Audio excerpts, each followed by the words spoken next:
Is your child snoring at night, breathing through their mouth, or waking up tired and feeling restless?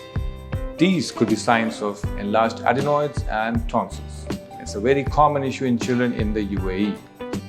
Frequent infections, allergies, and prolonged exposure to dry air in air conditioning can cause this problem. The good news is it's treatable.